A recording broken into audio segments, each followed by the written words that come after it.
সবাই উঠে তাহাজ্জুদে নামাজ পড়তাম।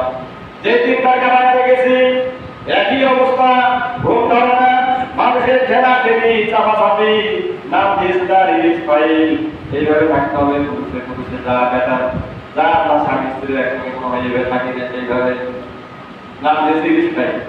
ঘুমালে ঘুম, না ঘুমালে না ঘুম। এই 24 সালে কারাগারের কথা বলছি। গাছ ছিল 1400, ঢুকিয়েছে আপনার 14,000। 1400 টাকা 14,000 ঢুকেছে। চুলকানির অবস্থা খুবই খারাপ। এক রাত্রে 122টা সাপ কামাতাম। আল্লাহ আকবার বলেন না? এখন গাছ চুলকাচ্ছে। আর এদিকে তো অবস্থা খুবই খারাপ। 21টা ডাক্তার পাঠালাম চুলকানি ভালো করতে পারে। 2013 সালে গেলাম, তারপর আবার গেলাম, 24 সালে গেলাম।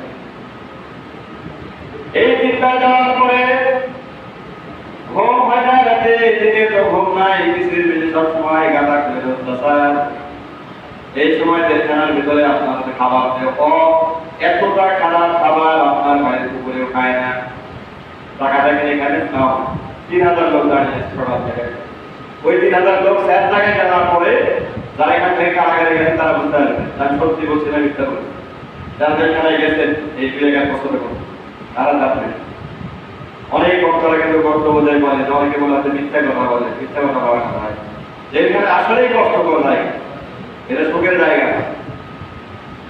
একটা খাবার দিতে আপনার টাকাটা কিনে খাবেন, তার 4 জায়গায় যাবে। ব্যক্তিগত বই পাস করা লাগবে, আরেকটা টিকিট দেওয়া লাগবে, আরেকটা আপনার খাবার ধরা লাগবে, তাও লাইফ পাই না।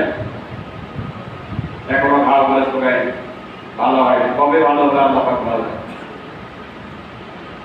এইভাবে করে এই সময় তাহাজ্জুদের সময় আল্লাহর কাছে দোয়া করতাম, আল্লাহর কাছে জেগে জেগে খোঁজ করতাম। বাইরেকার আওয়াজ শোনা যায়, ভিতরে কোনো পশুদের আওয়াজ শোনা যায় না, ভিতরে কোনো মসজিদ নাই, তোমার সালাত আদায় করা যায় না। আমরা একটা রাজীব দিয়ে মেম্বার তৈরি করে 6 নম্বর বাংলায় তোমার নামাজ আদায় করি, তাও আজকে খোঁজা বাংলায় কোনো পাওয়া যায় না। নিষেধ করা আছে, জেলা সাহেব বলেছে রাজনীতি খোঁজবা দেবা, বাংলাতে বলবো না, কারণ বাংলাতে বললে অনেকে বুঝে না, বুঝে যাবে। তাহলে হয়তো এই কথা শুরু করবে, তখন সবাই মুখের মধ্যে একটা জিহাদি। এই ধরনের যখন কথা বলা হয় তখন আমাদের বাংলাদেশে সবাই এসে নামাজ পড়ে, তোমার বাইরে গিয়ে আমরা নামাজ পড়তে পারি না।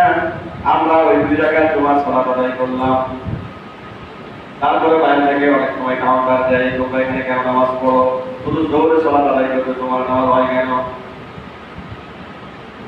অনেক কষ্ট দিয়েছে।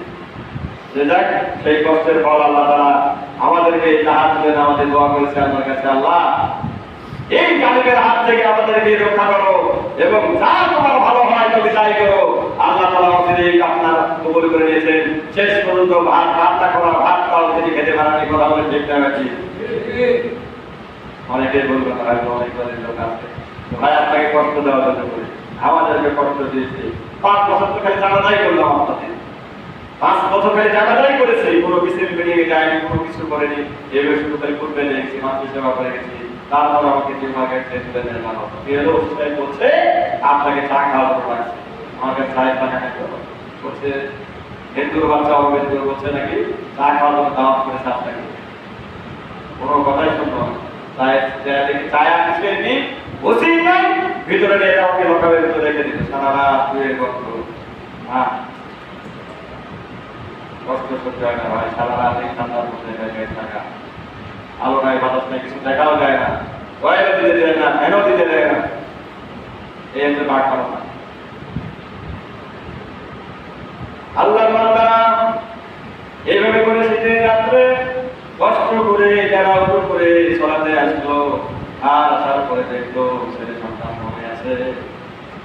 আব্দুর রহমান, আব্দুর রহিম, আব্দুল কাদের, 4টি সন্তান হাজি সাহেবের, 1টি সন্তান নামাজ পড়ে না, শুয়ে থাকে বেটার বইয়ের সঙ্গে কম খাবে আছে। কিন্তু একটা সন্তানকে নামাজে বলে মাত্র নামাজে উঠো উঠো, নামাজ পড়তে চলো, নামাজে যাওয়া লাগবে, যায় নমস্কার নমস্কার আল্লাহ ওয়াসরুকি, আমার করুণা জানার আল্লাহর জন্য, আমার জীবন এবং আমার সংকট কিছু আমার আল্লাহ আল্লাহ আল্লাহ তাআলা কষ্ট আয়াতে বলে দিয়েছেন সূরা আরাফ 6 নম্বর সূরা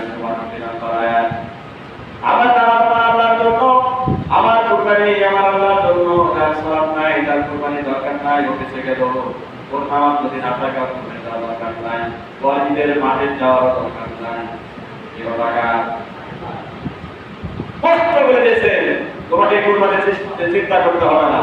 আর তার সামর্থ্য নাই, ঘরের চার চালের এক চাল বিক্রি করে দিয়ে তুমি কোরবানি দাও, তাহলে কত বড় কথা বলেছে। আর